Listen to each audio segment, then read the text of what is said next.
The diner sat just off the highway, its neon sign buzzing softly against the evening rain. Inside, everything smelled like coffee, toast, and the faint sweetness of syrup that never quite left the air. It was the kind of place where time moved slower, where truckers lingered over refills and locals claimed the same booths every week. Lena always chose the booth by the window. From there, she could watch the raindrops race each other down the glass. It helped her breathe when the world felt too loud. Tonight, the storm was steady, tapping against the window like fingers drumming on a table. She placed 3 sugar packets in a straight line, then 3 more beneath them. Neat, even, predictable. Her hands trembled slightly, but the order calmed her. The bell above the diner door jingled, letting in a gust of cool air and the sound of loud voices. 3 teens stumbled in, laughing, their sneakers squeaking across the wet floor. They carried the restless energy of people looking for something, anything, to entertain them. They slid into the booth behind Lena. At first, it was just whispers and snickering. Hey, what's she doing? Counting sugar or something? Why's she lining them up like that? Lena kept her eyes on the table. Her grandmother always told her that sometimes ignoring people was the safest choice. Most of the time, that worked. But not tonight. A hand suddenly reached over the back of her booth and scattered the neat rows across the table. Sugar packets slid to the floor. Lena froze. A second later, someone flicked the back of her head, not hard, but enough to make her shoulders jump. The laughter behind her grew louder, feeding on itself. "Knock it off!"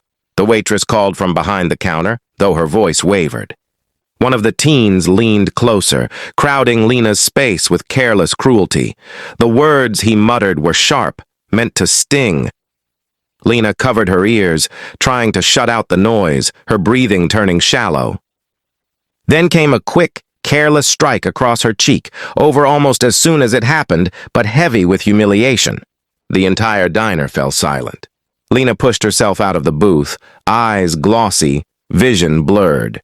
She hurried toward the restroom, one hand pressed against her face, the other gripping the edge of the counter as she passed. The door closed behind her with a small, hollow click. The teens laughed nervously, tossed some crumpled bills on the table, and left, their voices fading into the sound of engines outside. Behind the counter, the waitress stood frozen, guilt settling in her chest. In the far corner, a quiet man lowered his phone after a brief call. "They hurt her," he had said simply. "You might want to come by." By the time the rain slowed to a mist, the diner had settled into an uneasy quiet. The waitress wiped the same clean spot on the counter again and again, her thoughts replaying what had happened. Every small sound, the hum of the fridge, the tick of the wall clock, felt louder than it should have. In the restroom, Lena sat on the closed lid, breathing slowly the way her grandmother had taught her. In through the nose, out through the mouth. Her cheek still stung, but it was the embarrassment that hurt more, the suddenness of it, the laughter that followed. When she finally stepped back into the diner, the waitress wrapped a blanket around her shoulders and guided her to a booth. A mug of hot chocolate was placed carefully in her hands. "You're safe here," the waitress said softly, as much to herself as to Lena. Nearly an hour passed. Then the bell above the door rang. Once, then again, and again. The low rumble of motorcycles rolled across the parking lot before the engines cut off.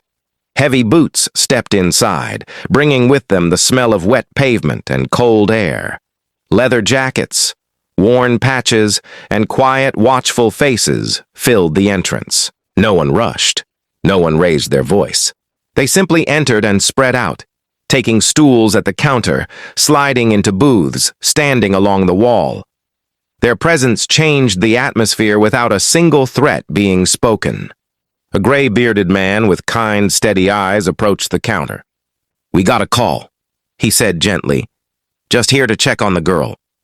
Moments later, Lena's grandmother hurried through the door, breathless, worry written across her face. One of the bikers guided her toward Lena, giving them space as they embraced. "It's okay," the grandmother whispered, holding her close. Outside, headlights swept across the windows as a police car pulled into the lot. Someone had remembered details, faces, voices, the direction the teens had gone. The report began quietly, professionally. Inside, the bikers stayed where they were, silent witnesses, not vigilantes. One woman with a long braid crouched beside Lena and placed a small enamel pin on the table. A bright butterfly. "For courage," she said with a small smile, "even on hard nights." Lena traced the wings with her finger. When the group finally left, the diner felt different, steadier, like a place people were watching over now. Before she stood to go, Lena lined up 3 sugar packets in a neat row. This time, no one touched them.